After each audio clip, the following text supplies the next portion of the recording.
Multiple reasons why I'm running. First off, what's been happening at the legislature over the last 4 years is quite disgraceful. It's a disgrace to the community, the way things have been run. There hasn't been transparency. It hasn't really, we've been cutting services. Stuff has been done that hasn't benefited the residents of Sullivan County. Other reasons in terms of, I am the village mayor of Monticello now, and just to see how county treats the village, the county seat, personally, and from my position now, what we have to do at the county level to support the village and the other villages in Sullivan County. These are our urban centers. They're important. And instead of being basically a dumping ground for the county and social services, I think we need to put in some investment into the villages. They're the driver of a lot of our commerce. And I feel like it's just been neglected by the county and county government. We're one of a handful of counties that doesn't make our villages whole with taxes, meaning if you don't pay your taxes, the county will cover your portion of the town taxes and the school taxes, but they don't for the villages. And this is not just Monticello and Liberty, it's Bloomingburg, it's Jeffersonville, Wurtsboro, Woodridge. The villages will then have to wait through the foreclosure process to get that tax money back. So for the village of Monticello, that's been at times we would collect 80% of our tax base. We'll collect $4 million instead of $5 million, and we have to wait 3 years for that $1 million. Beg, borrow, and steal. In the meantime, pay penalty, pay interests, where, as they do with the towns and the schools, the county can just make us whole, give us the money, and then they proceed to receive that money through the tax auctions or whatever other way they're going to sell the properties off, which for the village, a $1 million on a $6 million or $5 million budget is huge. $1 million on a $285 million budget is peanuts.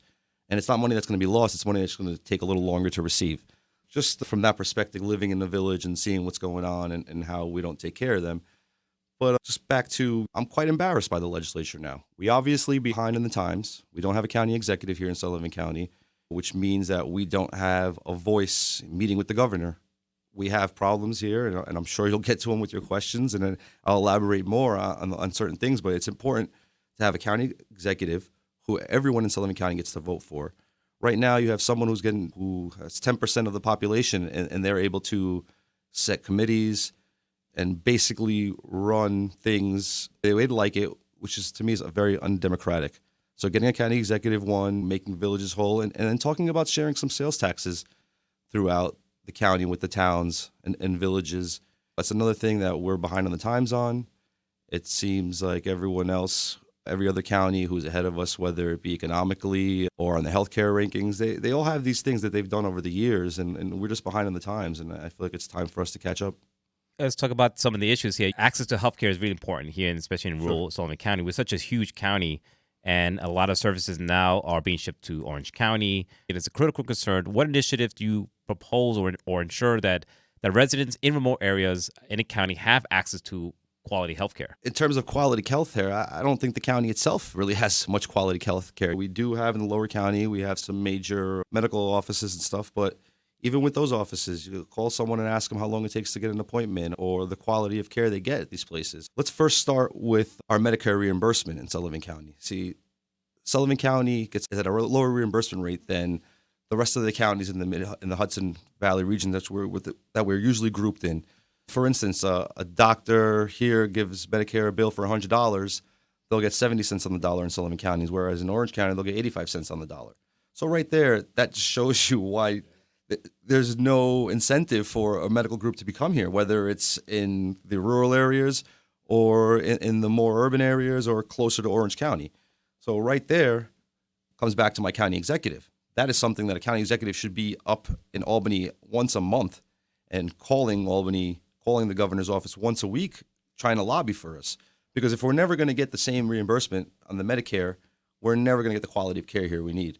And if we don't get that first, we'll never see the expansion within the rural region. First and foremost, we have to make sure that we are on the same page and get the same reimbursement as everyone else.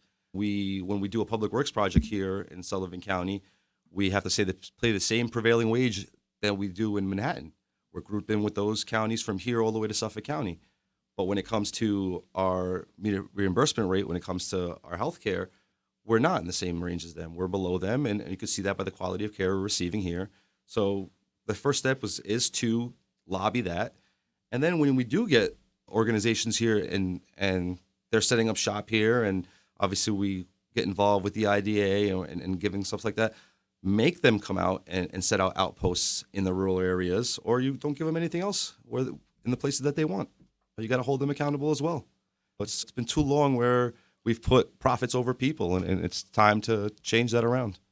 Sullivan County relies heavily on tourism. We've seen a huge boom post-pandemic, moving here, starting businesses here. So how can you still bolster tourism that like we are doing now, but still address concerns of residents who might be impacted by the increased visitor traffic that we have? It's a fine line to walk on. Sullivan County has always been a tourist destination. That was what we were in our heyday, and it's what we're focusing on now. There has been a movement to try to diversify what we do here in Sullivan County in terms of the jobs that we're creating, and not to only depend on tourism. In terms of the traffic concerns, everything, we have to work at our infrastructure. We have to invest in that and do studies, see what we can do to mitigate some of that. But unfortunately, it's going to be a concern, I think, going forward. And I've always said traffic is a good thing. I understand I live in the village of Monticello where we're used to traffic, but as a business owner, more people coming to the county is a great thing. I've seen it in my own business, what has been done through the casino and the Cartwright locally, and everything else that's gone through the county, and with the second homeowners and the new homeowners moving up. We have to look at, number one, the problem that brings is more with the housing crisis also it drives some of that. So we have to look at innovative ways to create more housing and to do it in ways where it's not going to mess with our rural landscapes and cause traffic in those areas. And the village of Monticello is an urban center, and that's where we should be looking at getting some, we have been doing this, getting multi-unit projects, and that's for workforce housing, senior housing, market rate, because there's a lack of housing in every sector here in Sullivan County right now. But when it comes to the traffic and some of the stuff we're gonna have to look at ways through infrastructure to mitigate some of that. I don't think we're gonna have less people coming to Sullivan County. We're gonna have more people coming. So I think we have to do some infrastructure projects where we're gonna have to widen some roads, maybe add some lanes here and there, and just work with everyone, not only to mitigate traffic, but to make sure our emergency services can get to where they need to be when they need to be there, and tighten that stuff up and look at what other places have done to keep themselves safe and keep the people happy. You mentioned affordable housing. Given the scarcity of housing, how can you ensure continued accessibility for housing for all residents of Sullivan County, not just for those who can afford it? Specifically, what I've done in my last few years in the village of Monticello is, and in the 8 years I've been on the board, is, for instance, we put in a historical district, which allowed people to receive 40% of their renovation costs back on Broadway.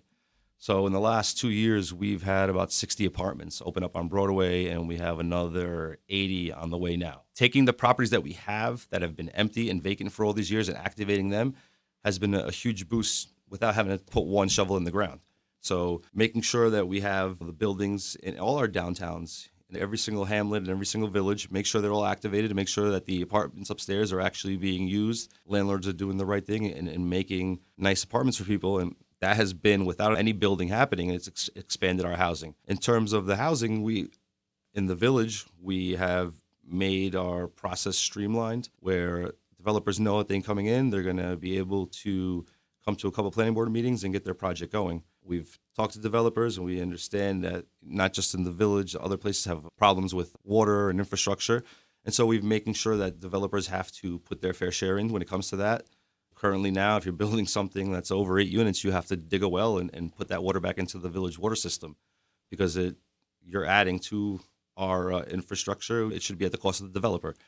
And so looking at that, looking at innovative ways to zone things in order to save our natural resources, but to build housing so people can live and people can prosper here in Sullivan County. Sullivan County has one of the highest opioid overdose rates in the state, excluding New York City. Do you believe the county is currently taking enough action to address the issue? And what additional measures do you believe can be implemented? I'm not saying we're not trying, but people in Sullivan County are trying, but I don't think the legislature has done enough. And to be honest, I think they might have exacerbated some of the situations. We don't have the treatment centers that we need here, nor are we lobbying for them where we need to be lobbying. The opioid money that was received in the settlement just finally went out. It's been held for over a year, how many people have died in that time. We have a system here where we don't have emergency housing. We don't have housing for people coming out of rehab. And we'll just throw them in a hotel in a village next to a predatory drug dealer. I think blood is on the hands of the legislature, unfortunately. I think we've not done enough. We don't have a county executive to lobby for us to get these things that we need. And I just think everyone turns a blind eye because they don't live, in the village of Monticello. People in charge now, I can see, don't really care about the village of Monticello. It's just drop another one in the village and drop them in Liberty and let them fend for themselves. More programming, more access to counseling and quick, the fast detox centers, I think is a must. But we also have to look at the reason of why in Sullivan County do we have so many people addicted to opioids. First, I would say is that it starts with the youth. We don't do enough for our youth here. The county does barely anything but throw a couple of $5,000 and $10,000 grants around. It doesn't. We have the opportunity now where we can build youth centers throughout the county. We have transportation that we're using throughout the county to send kids to programs. So kids from Narrowsburg will want to do a program that's at the youth center that we built in Fallsburg. They'll be able to do that.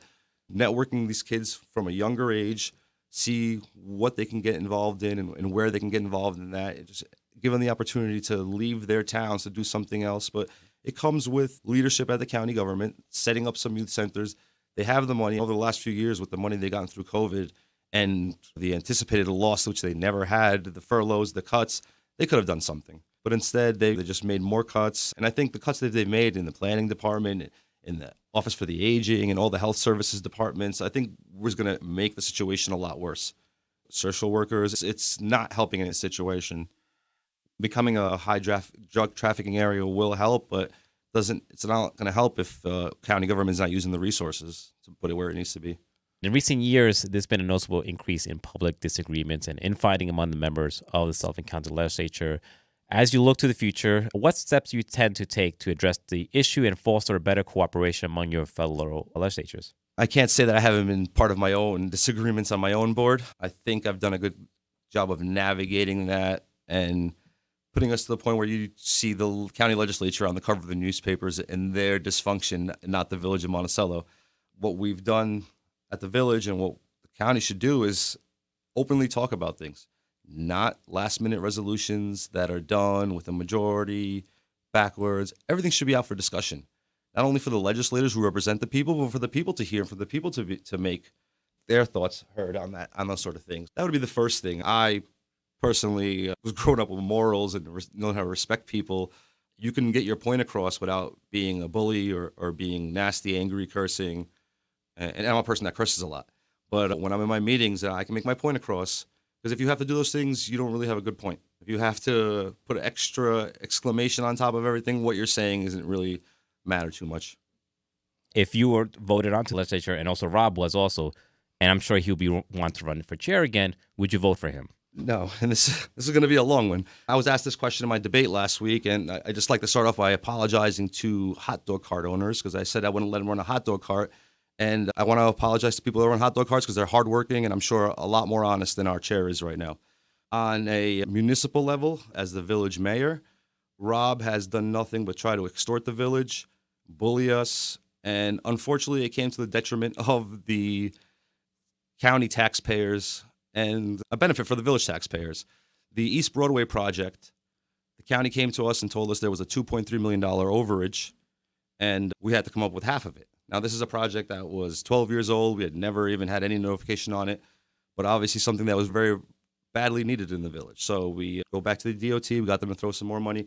Eventually, it came back that we were working out a deal to pay $700,000 over a time period for the project to be completed on the village's end as well, as instead of them just doing sidewalks to nowhere on the county end of that road, which would be from the village out. In that time, Rob was trying to take the village parking lots over, the one across from the government center and the one on North Street and the one on Lakewood Avenue.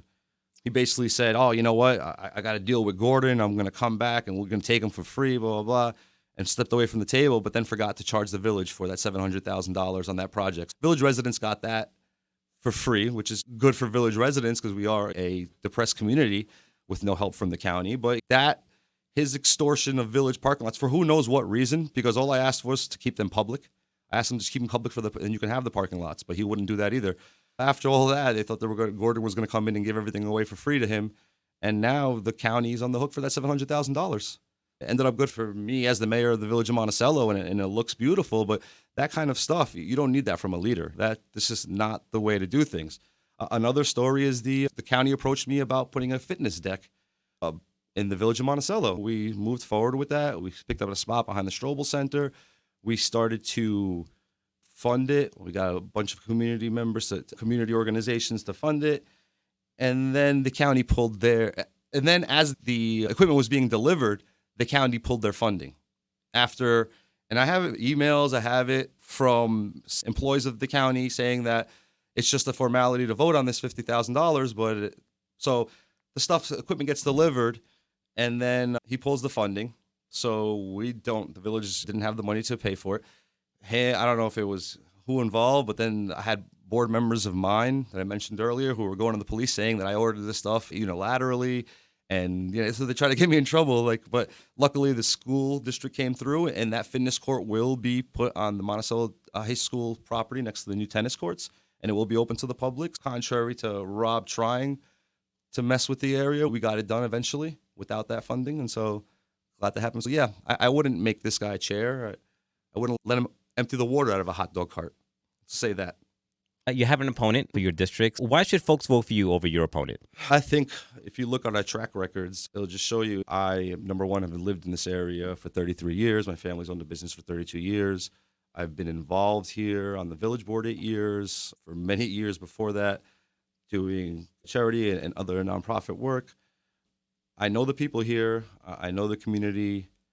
And I feel like I've done a pretty decent job giving what we've been able to accomplish the village given our resources. Broadway was empty when I took over.